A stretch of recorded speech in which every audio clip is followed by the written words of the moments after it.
장애인 문화복지신문 제329호 제15면입니다. 하남시 장애인 가정 등 돌봄 취약가구 반려동물 의료 서비스 시작.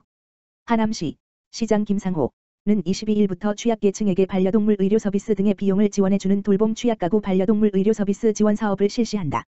반려동물 의료 서비스 지원 사업은 취약계층, 중증장애인 가구, 저소득 한부모 1인 가구 등 중위소득 120% 미만 가구을 대상으로 반려동물 의료 서비스 등의 비용을 지원해주는 것이다. 올해 사업 기간은 이달 22일부터 11월까지인데 사업비 총 6천만 원가 모두 소진되면 조기 마감될 수 있다. 지원 비용은 1가구당 3마리 이내로 한 마리당 최대 20만 원, 자부담 20% 포함을 지원한다.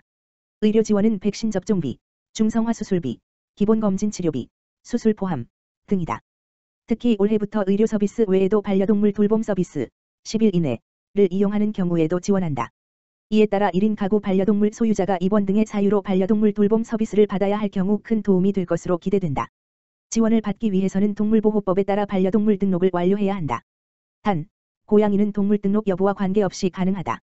신청은 가까운 행정복지센터를 방문해 신청서 및 구비서류, 건강보험료 납부 확인서 등을 제출하면 시에서 자격요건 등 검토를 거쳐 대상자로 선정한다.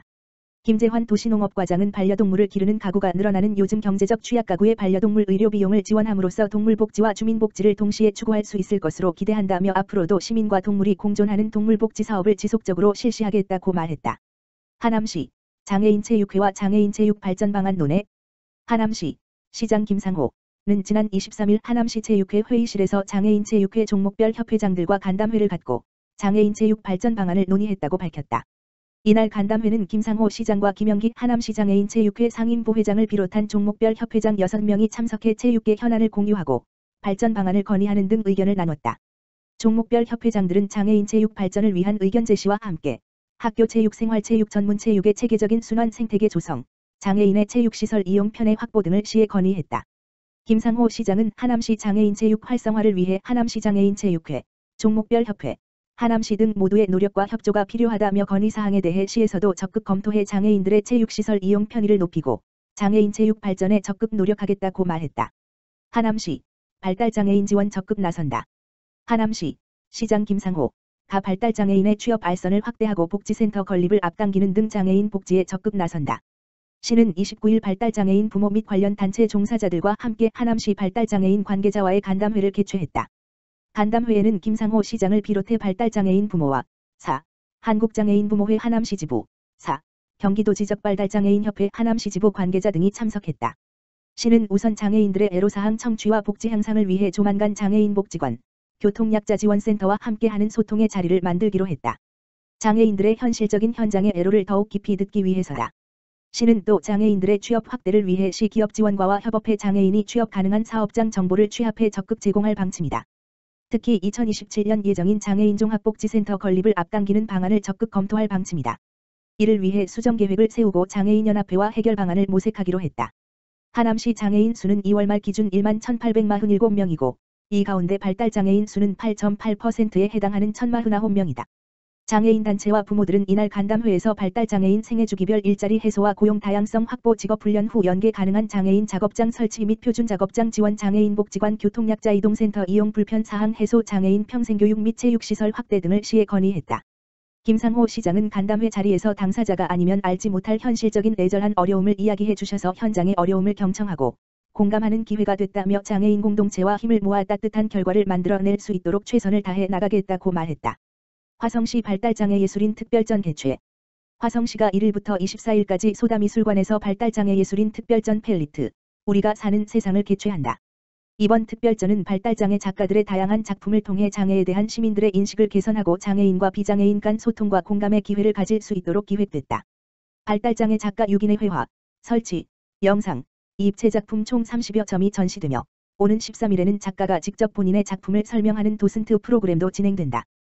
또한 6일부터 21일까지 매주 수요일과 목요일 오전 11시, 오후 3시에는 전시연계 체험 프로그램 반짝반짝, 우리가 사는 세상이 준비됐다. 더불어 1일과 9일, 16일 오후 2시에는 각각 자폐성장에 대한 장애인식 개선, 청년은 오늘도 첼로를 연주합니다. 장애 청소년으로 살아가는 일상 등의 주제로 명사초청 특강이 열린다.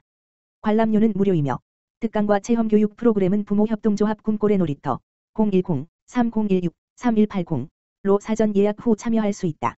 곽매헌 장애인 복지과장은 세상을 바라보는 다양한 시선을 공유하는 시간이라며 이번 전시를 계기로 장애를 떠나 경계와 편견 없는 사회 분위기가 확산되길 바란다고 말했다.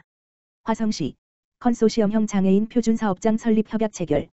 화성시와 한국장애인고용공단, 이사장 조향현, 이하공단, 은 28일 장애인 일자리 창출을 위해 컨소시엄형 장애인 표준사업장 설립을 위한 협약을 체결했다. 이날 화성시청 접견실에서 열린 협약식에는 화성시장과 조향현 공단 이사장이 참석한 가운데 진행됐으며 양 기관은 양질의 장애인 일자리 창출을 위한 컨소시엄형 표준사업장의 설립에 힘을 모으기로 합의했다. 화성시는 이번 협약 체결을 통해 중증장애인의 열악한 고용환경 개선과 지역장애인 고용 의무 이행 및 일자리 창출을 위해 지자체의 공공부문에서의 선도적 역할을 실천하는 계기를 마련했다. 화성시는 설립 타당성 검토, 조례 제정 및 출자 등의 과정을 거쳐 법인 설립을 통해 공단에서 지원금을 지원받아 컨소시엄형 장애인 표준사업장 투자에 나설 예정이다. 조향현 공단 이사장은 이번 협약은 지자체에서 장애인 고용을 통해 국가의 사회적 책임을 실현하는 모범 사례가 될 것이라며 우리 공단에서는 모든 역량을 집중하여 적극적으로 지원하겠다고 말했다. 화성시장은 이번 협약을 통해 화성 지역 장애인에게 질 좋은 일자리를 제공하고 경제적으로 자립할 수 있는 기틀을 마련하는 데 심혈을 기울일 것이라며 앞으로도 장애인의 안정적이고 지속가능한 일자리 창출을 통해 모두가 살기 좋은 화성시가 되도록 노력하겠다고 말했다. 화성시 장애인 등 취약계층 반려동물 의료 서비스 지원. 화성시는 23일 돌봄 취약가구를 대상으로 하는 반려동물 의료 서비스 지원 사업을 실시한다고 밝혔다. 지원은 의료 지원과 돌봄 지원으로 나뉘며 의료 지원은 백신 접종비, 중성화 수술비, 기본검진 치료비, 수술 포함 등을 말하며 돌봄 지원은 반려동물 돌봄 위탁비에 한해 지원한다. 지원 대상은 화성시에 주민등록을 두고 실제 거주하고 있는 기준 중위소득 120% 미만 돌봄 취약가구인 중증장애인, 저소득, 한부모, 다문화가족 및 1인 가구로 제한한다. 비용은 우선 자부담으로 선결제 후 청구하는 방식으로 20만 원 이상일 경우 16만 원을 지원하고 20만 원 미만일 경우에는 총 금액의 80%까지 지원한다. 지원 대상 반려동물은 동물보호법 제2조에 의거한 반려 목적으로 기르는 개, 고양이, 토끼, 패럿, 기니피그 및 햄스터이며 의료 서비스를 받고자 하는 경우 동물 등록이 되어 있어야 한다. 신청은 각 행정복지센터에서 신청하면 되며 신청 기간은 사업비 소진 시까지이다.